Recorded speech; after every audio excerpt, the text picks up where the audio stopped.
Ya, kita lagi cek koneksi karena malam ini kita mau dengan Koheri membahas tentang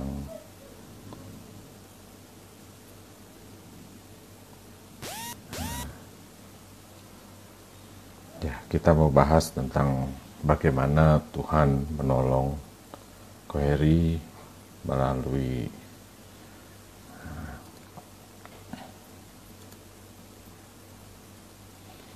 pergumulan dengan COVID-19 ya. Jadi kita tunggu Koherinya bergabung. Jadi ya, maksud dari kok bisa gabung aja. Koherinya udah masuk, teman-teman.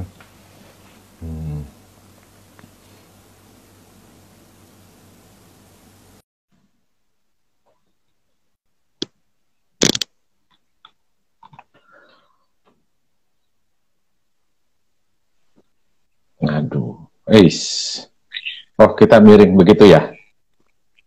Emang begini lebih bagus sih kok. Gini aja lah ya, nanti masuk YouTube-nya enak. Ya. Kita setting dulu. Oke. Sorry ya teman-teman ya, kita miring karena ada rencana mau direkam. Ya, saya buka sedikit. Ini Koheri dari Lampung. Saya mengenal beliau ketika kita sama-sama merancang Youth for Christ ya, Persekutuan Pemuda se-Kota Bandar Lampung waktu itu. Dan bersyukur 2 tahun kita memulai jalan dengan baik. Walaupun memang kalau dibilang sekarang apakah masih berjalan, tidak dalam bentuk Youth for Christ-nya, tetapi sudah masing-masing punya sendiri, masing-masing mengembangkan di gerejanya atau dalam komunitasnya, dan bagi saya itu satu sukacita ya. Sekarang saya sudah di Pematang Siantar, Koheri masih di Lampung. Nah, teman-teman, hari ini fokus kita ya, sebenarnya kita mau ngomongin tentang, saya sih lebih fokusnya ke satu ayat yang Koheri sering kenalkan, sering sampaikan ke saya, itu hati yang gembira adalah obat. Tapi ketika muncul nih ininya flyernya, ada orang yang komentar, hati-hati lo ya, jangan sampai nanti jadinya melukai perasaan para dokter yang sudah berjuang. Tetap, walaupun kita berjuang dengan firman, berjuang dengan Tuhan, Tuhan juga pakai para dokter, perawat untuk itu semua. Jadi dasarnya ke sana. Saya gini dulu, Koheri. Teman-teman, ini Koheri ini adalah pasien positif COVID-19.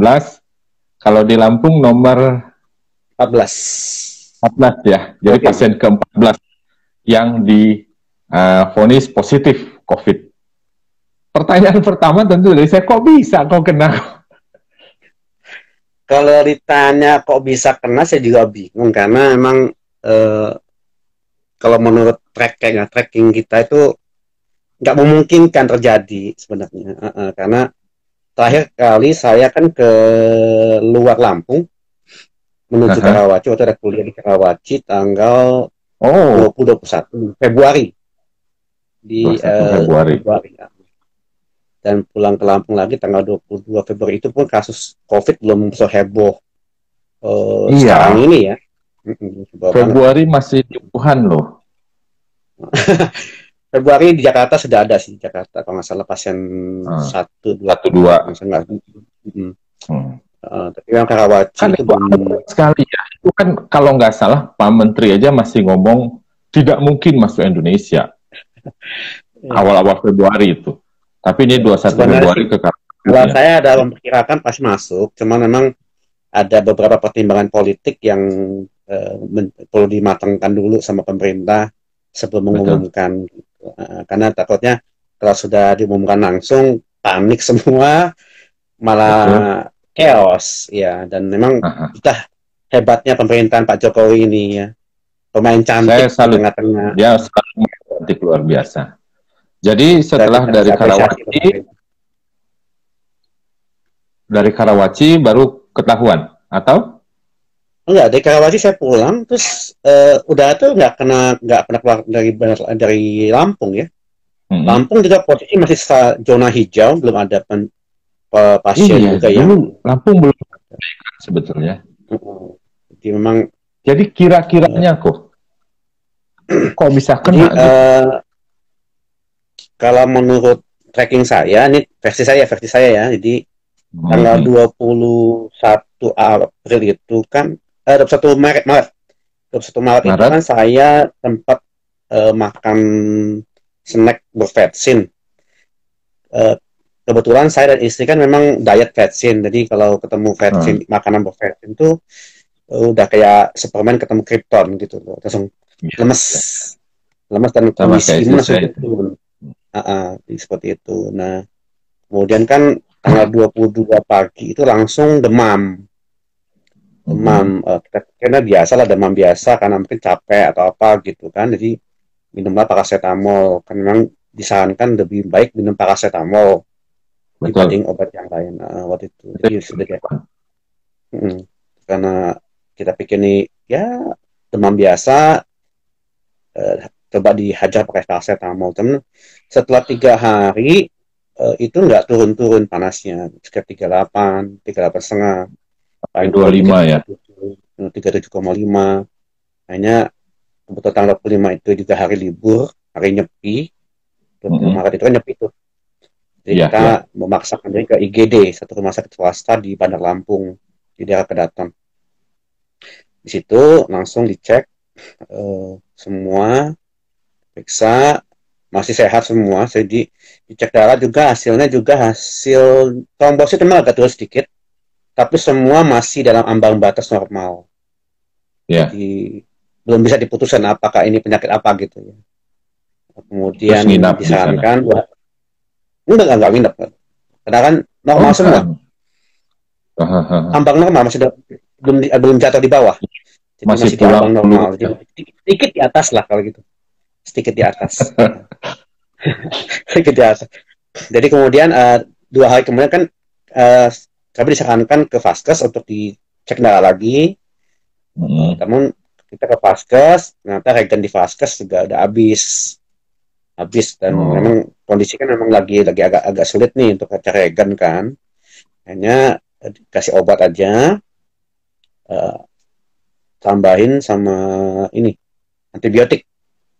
Jadi waktu dari IGD nggak dikasih antibiotik, kemudian di Vaskes tambahin antibiotik karena takutnya kan juga ada radang gitu kan. Lalu kemudian kami kembali akhirnya ke tunggu teman-teman ya. Akhir ketahuan mau ya. Kapan? Nah itu setelah kita dari Vaskes ke IGD lagi, dikasih obat lagi, kemudian ke Vaskes lagi. Nah dari Vaskes itu yang kedua kali ke Vaskes, obat antibiotik diganti, kemudian dinaikkan jenisnya, naikkan. Jadi dari situlah mulai muncul masalah karena ternyata setelah pergantian antibiotik itu nyerang lambung, jadi tambah ada mulai sesaknya. Dari situ kemudian sempat dilarikan juga sempat ke IGD satu rumah sakit terdekat. Dari situ kemudian ganti obat, cuman besoknya emang tidak ada perubahan, hanya lari lagi ke IGD rumah sakit swasta yang sebelumnya. Dari situ dicek, di ronsen, memang ada sedikit luka di paru-paru, dan seperti tanya, ini apakah Bapak pernah ikut terapi TBC? Saya bilang, saya nggak pernah gitu. Apakah Bapak perokok? Amit-amit deh. Amit-amit jadi perokok kan, nggak pernah jadi perokok. Walaupun pernah perokok, tapi nggak pernah jadi perokok gitu. Jadi gitu. Udah kasih obat, pulang. Tapi besoknya sama lagi, kondisinya nggak berubah, hanya dan tambah seperti bingung ya, seperti di dunia nyata dan dunia nggak nyata. Hanya masuk lagi ke rumah sakit IGD yang sama, sudah kondisi lebih parah. Ketika waktu yang sebelumnya itu tanggal 2 April itu masih bisa duduk lah waktu diceknya. Tanggal 3 April saya sudah nggak bisa duduk, langsung naik ke ranjang IGD, langsung dikasih selang oksigen, kemudian ya dicoba diterapi dengan yang oksigen, Gitu ya. ya diterapi lah, dimasukkan obat juga anti nyeri dari bagian bawah, dan nggak pernah berpikir akan jadi pasien COVID ya, karena berpikirnya paling DBD lah gitulah. Iya, Tanggal 3 iya. dari siap-siap baju juga sih, pikirnya opname paling DBD lah gitu ya, karena memang di wabah juga kan DBD, dan DBD itu Iya, tipes lah ya, karena karena mirip. awal-awal COVID itu di Jawa Timur, terutamanya daerah Jawa itu lagi DBD itu. Makanya orang mungkin banyak menduga itu DBD ya. Nah, Iya, terus akhirnya di awal April ya ketahuan bahwa positif COVID iya tanggal 3. Jadi waktu tanggal dicek 3. itu, hmm, waktu saya di ruang khusus itu dicek, kemudian dikasih tahu, ditelepon, hasil rapidnya ternyata memang positif, dan mau tidak mau harus dilarikan ke rumah sakit umum daerah sebagai Yang tempat khusus satu-satunya ya, ya waktu itu, satu-satunya yang tersedia buat penanganan Abdul COVID. Muluk ya. Ya, Abdul Muluk. Oke. Nah, Dari situ tentu masuk. saya lalu bergumulnya seperti ini. Koheri ini kan orang yang saya kenal tahu pasti ya bagaimana Koheri dengan keaktifan di pelayanan dan lain sebagainya. Tapi ada satu pertanyaan yang selalu muncul. Anak-anak siswa-siswa saya pada tanya gini. Orang yang aktif pelayanan dan lain sebagainya, waktu kok ya tanggal 3 itu divonis positif pasien ke-14. Apa sih yang muncul di hati kok? Kok bisa gua Saya ya gitu? ya sempat bingung juga ya, bingung dan bertanya-tanya, kenapa saya ya? Karena gini, pertimbangan logisnya begini. Saya kan sudah lockdown, misalnya lockdown nih. Posisinya lockdown dari Februari akhir sampai Maret hari itu itu. ya, Maret itu. Sementara posisinya kan istri saya juga malah lebih aktif dari saya keluar rumah, gitu. Nah, Kenapa saya yang positif, istri saya enggak gitu loh, kan gitu. Tapi ya itu dalam kebingungan, ya sudahlah. Kalau memang ini waktunya Tuhan untuk saya dipanggil ya sudahlah gitu loh. Cuma bisa berserah aja gitu. Gitu karena apalagi dengan kata COVID itu kan geri sedap ya. ya, ya, Karena waktu itu kalau nggak salah pasien yang meninggal masih jauh lebih besar ya. Ya ya. ini Di kalau awal-awal ini masih akhir lebih hidup saya cepat. ya sudahlah. Berarti Tuhan pengen saya pulang ya sudah. Walaupun caranya harus COVID ya sudah gitu dijalanin aja. Jalanin aja. Tapi sempat Nah, protes nggak sih? Berdoanya gitu. Atau sempat doanya gimana sih gitu? kalau protes enggak, cuman sempat ya mikir bertanya-tanya kenapa selalu saya gitu, kenapa saya yang udah ikutin protokol kesehatan itu, saya kalau dari rumah langsung cuci tangan, terus ganti baju langsung mandi gitu kan, kena gitu loh, sementara mereka yang di luar sana yang tidak ikut protokol aman-aman aja gitu. Ya Iya, bertanya-tanya aja, nggak sampai nggak protes, nggak, ya mau protes gimana ya sudah wis, kalau memang Tuhan suruh saya pulang dengan cara begitu ya sudah gitu. Ya berarti pekerjaan udah selesai kan gitu. Itu aja sih nah berpikirnya. makanya kan gini kok ya. Ya Setelah divonis tanggal 3 itu kan paling tidak ada 14 hari. Itu normal ya. 14 hari ya untuk standarnya. apa standarnya kan untuk karantina dan lain sebagainya. Dan 14 hari itu kan nggak sebentar loh, 2 minggu itu. Iya, Kita kan bukan hanya nggak sebentar, karena isolasi sendirian lagi, nggak ada temennya. sendirian, semua sendiri kan, hanya berharap belas kasihan para perawat, suster, dan memang mereka luar biasa tentunya kerja kerasnya. Tapi begini, saya mau ngomong dari sisi yang kita sama-sama mengerti lah tentang iman. Iman itu kan kadang masa di atas, kadang masa di bawah ya. Kan putar Ya, terus ya. Ada masa kita fight, pokoknya kalau memang Tuhan mau, ya mati-matilah. Tapi ada masanya iman kita lagi di bawah. Aduh, kalau gua mati gimana istri, gimana keluarga, dan lain sebagainya. Nah, dan lain sebagainya. Gimana kok? 14 hari loh. Kurang lebihnya ya, menjalani itu. kalau saya nggak Tunggu sebentar. Tunggu sebentar kok. Ini sinyal tidak bagus.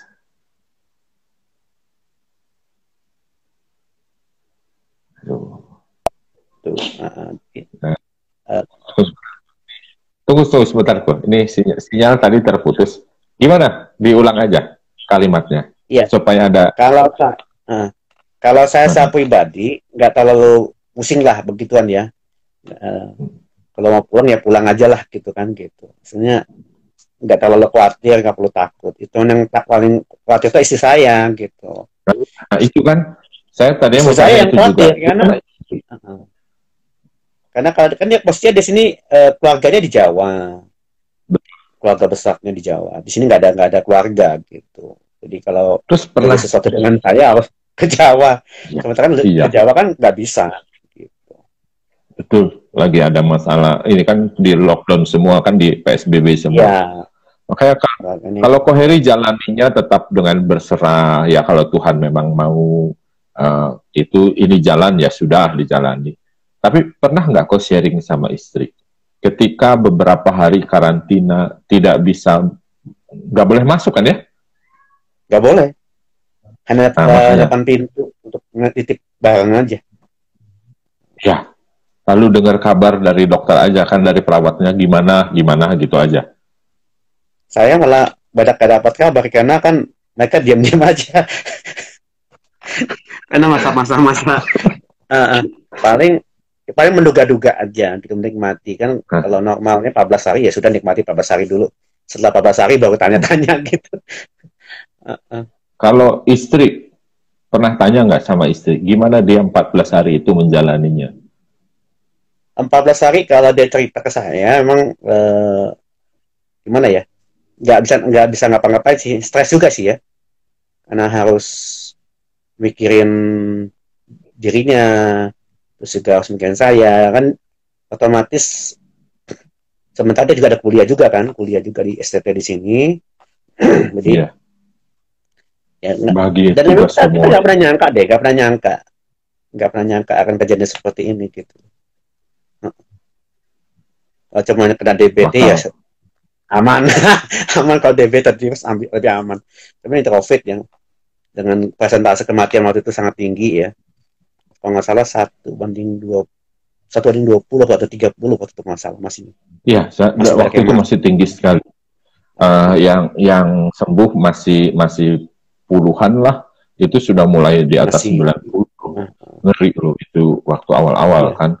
Eh, itu minggu keberapa baru mulai tersalip ya antara yang meninggal sama yang sembuh, dan ya ya memang itu patut disyukur. Saya sampai tulis di Instagram saya kok tentang hari ini yang bisa disyukuri itu hari hari apa gitu saya. Hari ini yang bisa disyukuri adalah jumlah pasien yang sembuh lebih banyak. Nah itu. Tapi ya kan begini kok. Sampai di titik mana ketika Koheri mulai merasakan bahwa yaitu pertolongan Tuhan, hati yang gembira adalah obat itu. Supaya ini ya kan siapa tahu ada teman-teman juga yang sedang bergumul di situ kok. Bisa mengarahkan pergumulannya ke arah sana. ya pergumulan saya terberat emang Aduh. habis Tunggu dinyatakan sebentar kok ya, ini.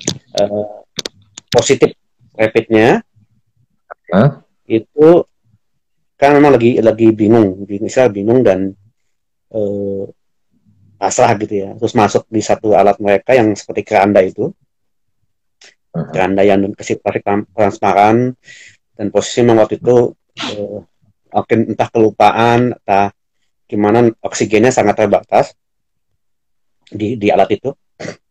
Jadi saya harus masuk dengan posisi yang memang sesak dan oksigen yang terbatas. Ya puji Tuhannya emang jaraknya dari rumah sakit swasta ke Abdul Muluk nggak terlalu jauh waktu itu. Ya. Paling 10 menit nyampe. Ketolong di situ sih. Cuman waktu itu sempat kepikir kalau saya harus mati di keranda ini ya sudah lah ya. Karena memang oksigennya terbatas sekali. Di Terbatas sekali jalan sih ya. oksigen. Karena memang mereka lupa ganti oksigennya, tabung oksigennya. Memang nggak nyangka juga bakal terima pasien COVID kan gitu. Ya sama-sama semua urgensi ya, darurat gitu. Dari situ, terus malamnya juga saya di malam pertama itu ya mengalami sakit kepala yang sangat sakit gitu loh, dari jam sekitar jam 8 malam sampai kemudian udah hampir pecah kepalanya, terkutip ya. Terus saya sempat cari-cari perawat, nggak ketemu. Terus akhirnya sampai saya udah putus asa nih, ini mungkin mati aja kali. Untuk sakit kepala begini sangat sakit. Mungkin sakit kepala yang paling pernah sakit yang saya rasain itu sampai udahlah nih kalau lebih baik mati ya gitu. Sakit sekali, tapi akhirnya saya sempat kontak istri, terus bilang tolong kasih tahu suster, karena saya nggak punya nomor kontaknya suster. Tolong kasih tahu gua minta segera perawat masuk untuk kasih obat, kalau enggak ini bahaya buat saya gitu. Tapi ternyata memang sesuai prosedur, dan 11 malam baru masuk perawatnya, karena memang keterbatasan APD waktu itu sangat terbatas. Ya, masih awal-awal masih sangat terbatas sekali. Lewat malam itu setelah dikasih obat, suntik paracetamol, nggak paracetamol cair waktu itu, dosis tinggi juga. Besok pagi udah aman. Sudah lumayan. Terus teman-teman juga kan, ada beberapa teman-teman WA group yang support, terus ada teman-teman juga yang japri juga. Mereka bilang, yuk hati yang punya adalah obat gitu ya. Terus ya itu mereka sih selalu bilang begitu, karena kan mengutip kesaksian orang-orang yang sembuh duluan ya. Cuma saya pikir begini, seperti begini, ya kamu ngomong enak gitu ya. Ngomong kan enak tuh. Enak banget ngomong tuh. Iya, tapi yang ngerasain kan ya saya. Tapi disitulah keputusan saya untuk mengambil keputusan bahwa ini kan firman Tuhan, harus dilakukan. Jadi saya belajar ya, hari kedua itu saya belajar tuh, ya menerapkan itu, hati yang gembira adalah obat ya. Kemudian bukan juga istilah bahwa gimana menerapkan?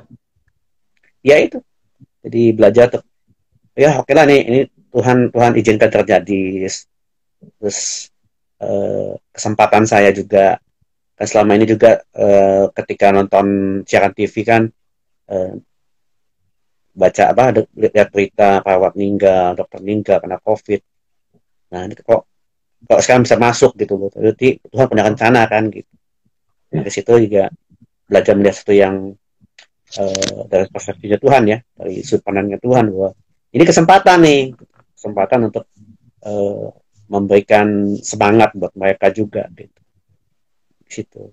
Oh, malah bisa itu ya. Iya, memang. Iya. Kadang orang pikir hati yang gembira adalah obat, itu artinya kita mulai pokoknya gembira. Gitu. Kamu di luar, saya di dalam gitu ya. Saya pakai semua ya. Tapi kalau dilihat positifnya berarti luar biasa juga kok ya. Bahwa ya bayangkan aja, Koheri bisa lihat positifnya, artinya begini. Artinya ketika di dalam, kami yang di luar nggak bisa loh menghibur bukan menghibur ya, tetapi paling tidak ikut mendoakanlah para dokter perawat yang memang di dalam, dan Koheri lihat langsung gitu, dan seterusnya kan itu, atau mengurangi ngeluh gitu. Kesulitan mereka, saya pernah ketemu, saya pernah bisa ngeliat bahwa gimana mereka waktu mau ronsen saya untuk cari colokan aja susah gitu. Maksudnya kenapa susah cari colokan? Ya karena embun di kaca hazmat mereka itu. Jadi kita juga paham ya kenapa mereka. Saya lihat Instagram ya, cara mereka pakai hazmatnya itu ya. Katanya menghabiskan waktu 10-15 menit hanya untuk lepas. Kan kebayang itu, dan mereka harus sekian jam pakainya. Ya. Itu kan luar biasa penderitaannya. 8 jam. Mereka boleh mandi pula kan? Nggak bisa makan, nggak bisa minum, nggak bisa pipis, nggak bisa apa. Dan itu memang dari hari-hari gitu. Nah makanya saya pikir ya juga ya. Saya orang yang nggak masuk ya. Saya kan di luar gitu. Sehingga saya pikir ya juga loh, kalau Koheri bisa melihat sisi itu, luar biasa juga. Hati yang gembira adalah obat. Lihatlah positifnya. Bisa di dalam, bisa lihat itu perawat secara langsung. Nah, syukur-syukur Koheri bisa juga bersaksi di luar seperti ini, bahwa ini loh, keadaan para perawat kita. Makanya kadang saya ya, akhir-akhir inilah, nanti kita bahas di bagian akhir lah ya, tentang keadaan Indonesia akhir ini ya, tentang orang ke pasar dan lain sebagainya tanpa mikirin itu yang di dalam, kasihan loh. Karena mereka belum pernah masuk sih, belum pernah lihat di dalam itu gimana. Tapi saya mau itu ke fokus APD. Di mana? Ya kan mereka juga belum pernah masuk. Kedua mereka juga belum pernah pakai APD itu kan. Coba mereka suka pakai APD itu 8 jam suka pakai APD-nya itu, baju hazmat itu. Ya. Kan mau ngerasain gitu. Ini ada yang tanya lagi, Pak, izin bertanya, katanya, Bapak harus terisolasi akibat terpapar COVID. Apakah yang Bapak ingat bahwa sebenarnya kuasa Tuhan itu nyata? Ketika di dalam momen yang bagaimana sih bisa rasa ada kuasa Tuhan yang terus menyertai? Itu maksud pertanyaan Agatha ya. Pernah merasakan betul-betul? Ya, yang pasti bukan hanya merasakan ya, terus mengalami ya, karena kan Tuhan itu kan bukan hanya sekedar perasaan sih ya. Kita iman kita itu yang bekerja kan. Kita tahu bahwa dia ada dalam hati kita. Jadi nggak perlu dirasa-rasa lah. Ya, kita percaya bahwa dia kan dalam hati kita. Setiap detiknya tuh mengalami betul ya. Tinggal itu aja kita terapin. Ya. Karena kan kalau kita ikut perasaan, karena kan Tuhan nggak ada ya. Ya kan itu perasaan. Perasaan itu kan apa ya? Relatif. Ya. Dia kan sudah berkata, dia kan Immanuel. Tuhan beserta kita. Ya tinggal percaya aja lah. Iya, tinggal percaya dan ya bukannya percaya sih. Ya bertindak bahwa dia memang beserta kita, ya sudah. Kalau dan kita nggak percaya tapi ya bertindak, ya bukan percaya namanya ya. Betul, itu poinnya di sana. Nah, makanya tentu ada satu pertanyaan lagi nih dari satu anak ya. Kan ada masanya nih dalam perjalanan itu ya. Walaupun Koheri mungkin punya pandangan ya, kalau memang ini sudah jalan dari Tuhan harus pulang ke rumah Bapa melalui sakit ini, ya sudah gitu kan. Tapi kan ada masanya iman seseorang itu, ada masanya dia lagi turun ya. Nah, ketika begitu, anak ini tanya, gimana caranya? Koheri 14 hari atau sekian belas hari itu terisolasi di sana sendirian. Gimana sih caranya supaya bisa betul-betul mengimani bahwa Tuhan itu Immanuel? Ya, tadi seperti yang saya bilang, kita nggak bisa bersandar pada perasaan. Iya, betul. Jadi harus berjalan dengan iman. Ya.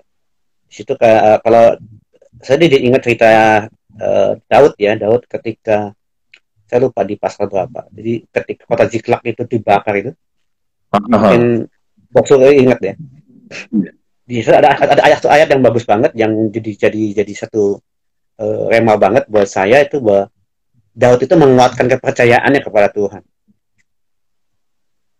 Ya, di situ benar. Ada Daud menguatkan kepercayaan sama Tuhan. Jadi bagian kita ya menguatkan kepercayaan kita sama Tuhan. Kita nggak bisa minta Tuhan menguatkan kita, karena bagian kita ada yang kita lakukan, kita menguatkan kepercayaan kita sama Tuhan. Tinggal Tuhan bagian lakukan bagiannya. Gitu. Kalaupun saya nanti dan kasih kondisi seperti ini saya nggak sembuh gitu, dan akhirnya dipanggil Tuhan, ya sudah. Jadi memang udah waktunya Tuhan buat saya gitu. Iya. Berarti kan pekerjaan udah selesai gitu loh. Masyarakat ya, banyak masalah kita tuh takut gitu, takut karena kita belum menikmati yang enak-enaknya lah ya. Sebetulnya gitu. Kan takut di situ. Walaupun kalau masih lajang, aku takut gue belum nikah gitu kan. Ya kan. Sebenarnya orang bukan takut sama matinya kan, karena matinya itu dia imani itu kembali kepada Bapa. Hanya kenapa orang belum mau? Karena masih banyak keinginan yang belum tercapai, sebab kan ujungnya ke sana nanti. Iya, ya, benar. Pengen menikah belum, nanti sudah menikah pengen punya anak belum, nanti setelah punya anak anaknya masih kecil dan seterusnya. Akhirnya nggak siap-siap. Ya. Nah, akhirnya punya iman yang sungguh bahwa kalau memang sudah Tuhan sampai di sini ya, Tapi memang poin itu yang paling yang saya mau garis bawahi untuk Agatha juga ya, bahwa Daud menguatkan imannya di situ. Bagaimana dia bergumul untuk itu, bagaimana dia juga bisa menguatkan orang-orang sekitar, dan itu saya pikir salah satu poin dari hati yang gembira. Lalu ada satu lagi nih, anak-anak tanya tentang ini kok. Teman-teman. Koheri kan punya WA group, punya teman doa, dan lain sebagainya. Sebesar apa pengaruh itu kok? Sangat-sangat bagus, karena saya punya sharingnya juga ke teman-teman yang supporting group team ya. Ini mereka tuh orang yang bisa dukung, bisa kasih encourage gitu. Ada satu grup juga saya, grup SMA saya, itu memang teman-temannya nggak terlalu serius lah, suka yang nggak serius-serius lah gitu. Postingnya pasti makanan, postingnya pasti makanan. Pagi, siang, malam tuh kata-kata posting makanan, terus sambil candaan ke saya, ayolah cepat sembuh, biar makan enak-enak nih, makan pempek, makan ini. Jadi itu jangan disebut lah. Di sini tidak ada. Ya, jadi mereka tuh maksudnya nih mereka tuh mau semangati saya juga. Ini dengan makanan itu mereka mau semangati saya bahwa di luar itu enak loh. Makanan yang masak itu tuh nggak enak gitu, istilah gitu. Jadi kalau mau makanan enak di luar itu ya cepat sembuh gitu. Ya, gitu. Artinya memang komunitas yang baik juga itu ada pengaruh juga ya kok ya? Ya, benar sekali. Harus ada komunitas ya. Kalau ini saya cerita sedikit. Jadi memang mengalami bahwa kemarin ketika share itu pun ternyata ada juga yang bocor jadi berita hoax gitu loh. Jadi ini ada penularan nih. Ini karena ada satu acara yang saya ikuti di sekitar bulan Maret itu. Ini hati-hati ya, ini bisa nyebar hoax, ini nyebar COVID nih. Padahal orang yang nyebar itu lokasinya bukan di Bandar Lampung penyebarnya. Dia ada Kota Semarang. Dia nggak ikut acaranya kok dia masih bikin hoax gitu. Saya tegur aja.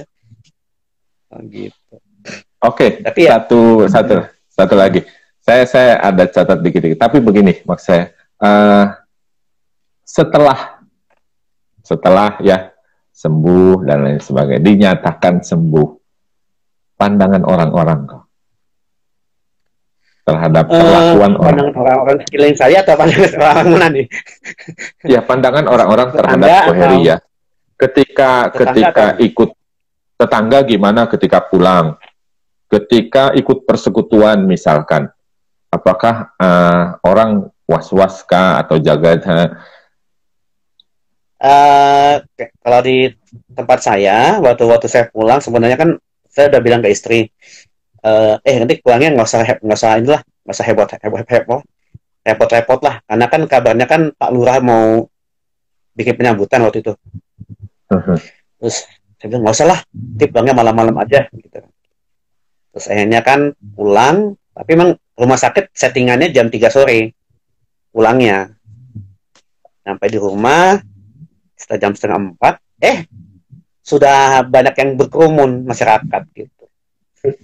Ya. Sama ada yang bawa video cam terus ngerekam aksi kepulangan itu sambil ada wawancara juga gitu, dan nggak berpikir bahwa akan seperti itu gitu. Terus memang Indonesia banget. Jadi emang terus akhirnya itu jadi viral gitu karena berita videonya masuk ke YouTube. Jadi tanggal 29 subuh saya dikirimin link itu dari teman saya di WA Bung. Terus saya tanya, kamu dapat dari mana? Ya dapat dari YouTube. Dia sempat kaget juga gitu, teman saya itu kaget karena ini Koheri. Iya, saya bilang. Tapi memang beberapa malam saya sempat berpikir. Saya jujur aja loh ya. Saya jujur aja loh ya. Koheri kita kenal ya. Saya sering chatting juga, sering cek juga di Facebook atau Instagram. Jujur aja saya bilang, saya nggak tahu loh kalau Koheri masuk loh. Saya tahu after kemarin nggak tahu, banyak yang nggak tahu. Iya. Kebetulan saya mengelola membina beberapa grup WA, jadi grup sekolah minggu kan kebetulan saya di banyak training di Ghost Coding kok.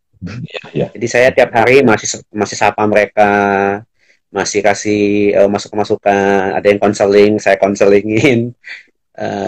Mungkin ada beberapa juga tiap pagi saya kirimin renungan, ada mungkin ada hampir 1.000 orang saya kirimin renungan tiap hari.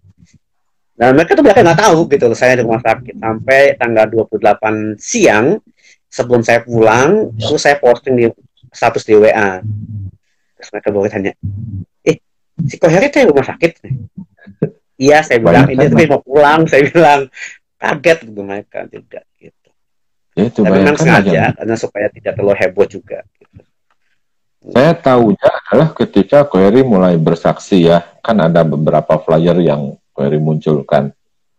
Saya tahu ternyata barulah mulai kontak kan, mulai itu. Saya pikir ada baiknya juga kalau bersaksi di depan komunitas saya ya, para siswa saya, mudah-mudahan bisa jadi berkat. Tapi paling tidak, nah begini kok, yang akhir dari saya, kalau sekarang, Koheri kan apa ya istilahnya alumni, bukan alumni lah ya kalau COVID ya, apa ya, survivor ya, orang yang bisa menang mengatasi itu. Nasihat kok untuk kita kok. Ya kalau saya sih mau nasihatkan ya, untuk yang secara ini ya jasmani dulu ya, ikutin inilah anjuran pemerintah lah ya. Jadi cuci tangan pakai sabun, kemudian pakai masker kalau keluar, kalau bisa pakai sarung tangan juga, jaga kesehatan, pelihara imunitas, minum vitamin C, E, dan juga mineral zinc kalau bisa. Jadi berjemur, olahraga itu penting. Itu yang fisik, makan makanan sehat. Jangan makan makanan sembarangan ya. Jadi kayak saya kemarin jaga makan yang bervetsin, jadi bermasalah. Tapi yang diet vetsin, kalau yang sudah tebal vetsin mungkin nggak masalah ya. Yang secara rohani, yang pasti bahwa yuk memperkuat kepercayaan kita. Tunggu dulu. Dengar kata orang aja dia itu ada, tapi benar-benar kita harus alami. Ya. Kalau secara gembira, hati yang gembira terobat. Tunggu kok, sebentar kok. Halo? Halo? Ya. Tunggu sebentar. Secara kerohanian, secara spiritual, secara iman, apa yang Koheri bisa sampaikan buat kita? Ya. Aduh, putus lagi. Tapi bagaimana kita mempercayakan diri kita sama Tuhan, itu penting. Ya, banyak orang percaya. Kamu percaya sama Tuhan nggak? Percaya, tapi ketika kita mengalami kesulitan, bisa nggak tetap percaya sama Tuhan? Ya kan? Kan nggak selalu kita di posisi yang enak nih. Tapi bagaimana ketika kita di posisi yang tidak enak, seperti juga Ayub mengalami ya. Walaupun saya belum seperti Ayub mengalami ya. Jadi Ayub parah banget, lebih parah dari saya. Itu yang pertama. Yang kedua, bagaimana kita memperhatikan firman Tuhan itu.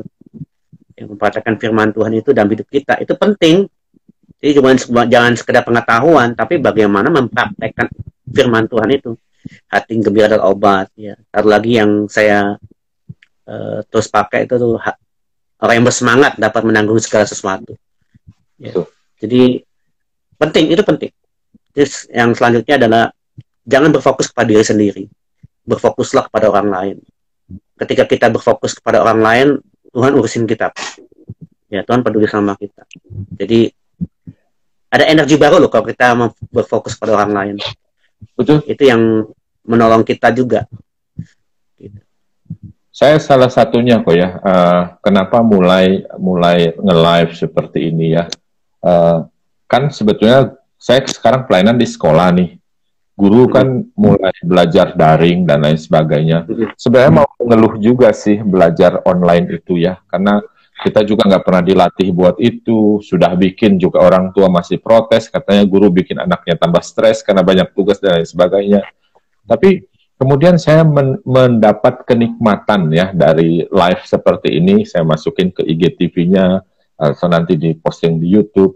Karena ternyata tanpa saya duga loh, ada anak-anak, ada rekan-rekan yang lihat dan mereka bilang, thank you ya, saya dapat berkat loh dari poin, walaupun hanya 1-2 poinnya, tetapi saya pikir iya juga ya. Nah, lalu mulailah saya mulai sering-sering loh sama siapapun, pernah sama teman baru lulus SMA 2 tahun lalu, saya ajak diskusi, dari dia kita bisa belajar banyak. Ketika kita mulai mau memfokuskan diri kepada orang, Tuhan pasti itu. Nah, ada lagi kok yang mau disampaikan satu dua hal buat kita. Ko Heri, halo. Masih ada yang Ko Heri mau sharingkan 1-2 hal lagi buat kita?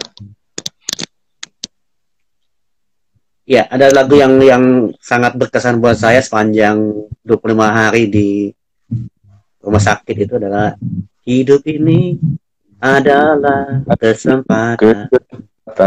Hidup ini untuk melayani Tuhan. Jangan sia-siakan waktu yang Tuhan. Hidup ini harus jadi berkah. Ya, itu yang sangat-sangat berkesan buat saya selama 25 hari. Ya. Nanti kalau pas ngedit videonya saya masukinlah lagu itu sebagai satu lagu hal yang menguatkan. Memang harus cari hal-hal positif. Makanya ya, teman-teman sekalian ya, karena sudah 42 menit, jadi saya harus akhiri. Tapi sebelumnya saya mau apa yang saya dapat dari Ko Heri malam hari ini. Paling tidak ada 3 hal penting yang saya bisa dapat dari kesaksian Ko Heri. Yang pertama adalah belajar teruslah beriman. Beriman kepada Tuhan. Lakukan firman Tuhan. Ya, beriman itu paling penting, bukan hanya sekedar merasa-rasa atau apa yang ngicip-ngicip ya kebaikan Tuhan dan lain sebagainya. Tapi berimanlah bahwa Tuhan pasti akan do something. Sekalipun itu jalannya mungkin agak berliku, agak berbatu, mungkin jalannya itu seakan-akan tidak ada ujungnya, tapi berimanlah, Tuhan pasti akan memberikan yang baik. Yang kedua yang bisa saya dapat malam hari ini dari Ko Heri, tentang hati yang gembira adalah obat orang yang bersemangat itu ya.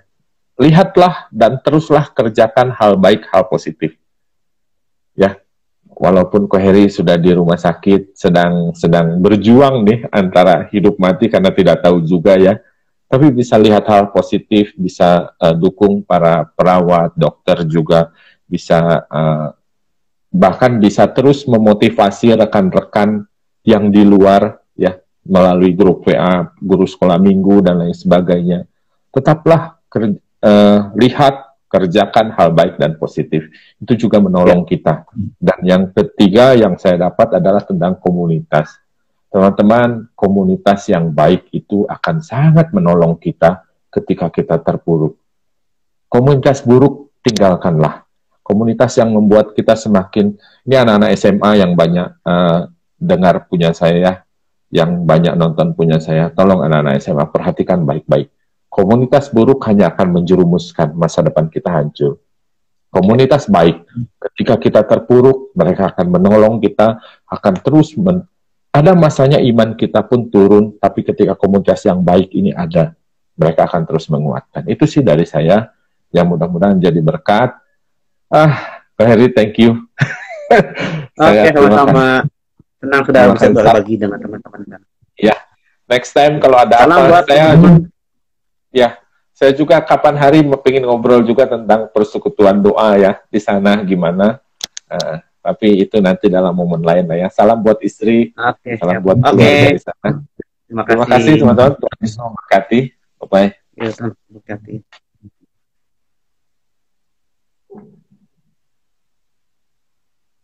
Yeah!